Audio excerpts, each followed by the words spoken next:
السلام علیکم ورحمۃ اللہ وبرکاتہ۔ ناظرین کرام، یہ رمضان المبارک کا بابرکت اور رحمت والا مہینہ چل رہا ہے۔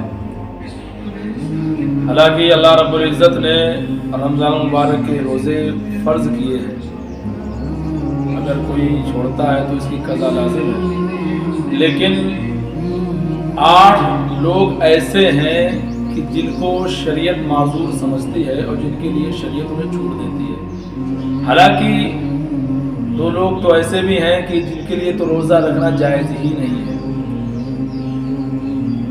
نمبر 1، بیمار شخص، یعنی کوئی انسان بیمار ہے اور وہ اتنا بیمار ہے، اتنا زیادہ بیمار ہے کہ جو قابل اور بہتر ڈاکٹر اسے بتاتے ہیں کہ آپ روزہ رکھیں گے تو آپ کی بیماری بڑھ جائے گی، آپ کے جان جانے کا خطرہ بھی ہو سکتا ہے۔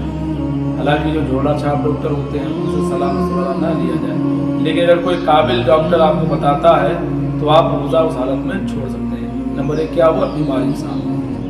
نمبر 2، حاملہ عورت، وہ عورت کہ جو حاملہ ہے،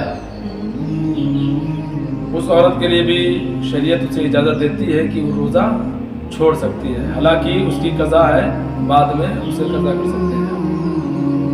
نمبر 3، دودھ پلانے والی عورت، جو عورت دودھ پلاتی ہے اس کے لیے بھی روزہ رکھنا اسے شریعت اجازت دیتی ہے کہ چھوڑ سکتی ہے۔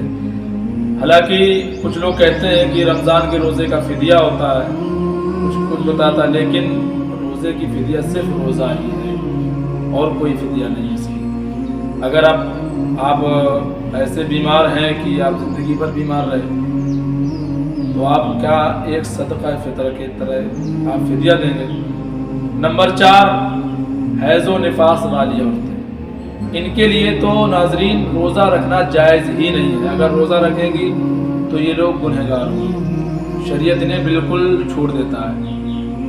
نمبر 5، شیخ فانی، یعنی اتنا بوڑھا انسان، اتنا ناتوا، اتنا کمزور کہ اگر وہ روزہ رکھتا ہے تو اس کے لیے یعنی موت بھی واقع ہو سکتی ہے، اور کمزوری کی عوض وہ روزہ نہیں رکھ سکتا ہے۔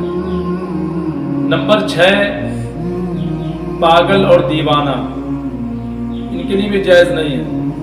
حالانکہ اگر رمضان کا مہینہ شروع ہوا اور کوئی انسان 1 دن یا 2 دن یا 3 دن یا 4 دن پاگل رہا تو اس وقت اس پر کوئی قضا بھی نہیں ہے۔ کیوں؟ کیونکہ وہ پاگل تھا، تو پاگل اور دیوانے پر بھی روزہ رکھنا جائز نہیں ہے۔ نمبر 7، یعنی جان جانے کا خطرہ، آپ روزہ رہ رہے ہیں لیکن آپ کی جان جانے کا خطرہ ہے تو اس حال میں آپ روزہ نہیں رکھیں گے۔ نمبر 8، مسافر۔ ناظرین اکرام، مسافر یعنی جس نے 82 کلومیٹر جس نے سفر طے کیا وہ مسافر ہے، اس پر مطلب شریعت اسے چھوٹ دیتی ہے۔ لیکن اگر پھر بھی وہ بندہ سفر میں اگر روزہ رہ لے تو یہ افضل ترین ہے، بہتر ہے، کیونکہ رمضان مبارک کا مہینہ یہ رحمتوں اور برکتوں کا مہینہ ہے۔ تو آپ لوگ سمجھ گئے ہوں گے کہ 8 لوگ یعنی بیمار انسان، حاملہ عورت، دودھ پلانے والی عورت، حیض و نفاس والی عورتیں، بوڑھا شخص اور پاگل دیوانہ جس کو جان کے خطرہ ہو، اور مسافر، یہ 8 لوگ ایسے ہیں کہ جنہیں شریعت معذور سمجھتی ہے۔ لیکن اگر بیمار ہے، لیکن بیمار اگر آپ کی بیماری ٹھیک ہو رہی ہے تو آپ اس کے بعد میں قضا لازم ہے، آپ کو روزہ رکھنا ہے۔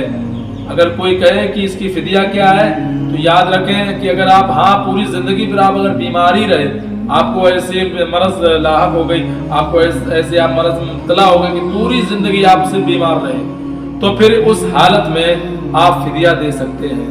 اس کا فدیہ کیا ہے؟ 1 روزے کا فدیہ، 1 صدقہ فطر ہے۔ لیکن اگر آپ بیمار ہوئے، کچھ دن کے بعد آپ ٹھیک ہو گئے، رمضان کے بعد حالانکہ آپ درست ہو گئے، بہتر محسوس کرنے لگے، تو آپ پھر فدیہ نہیں دیں گے، بلکہ روزے کی فدیہ صرف روزہ ہی ہے، پھر آپ روزہ رکھیں گے۔ ناظرین اکرام، آپ لوگ سمجھ گئے ہوں گے۔ اگر میری ویڈیو آپ کو اچھی لگے تو میرے چینل کو آپ لوگ سبسکرائب کریں، بیل آئیکن کو پریس کریں تاکہ میری ویڈیو آپ تک بآسانی پہنچ سکے۔ فقط السلام علیکم ورحمۃ اللہ وبرکاتہ۔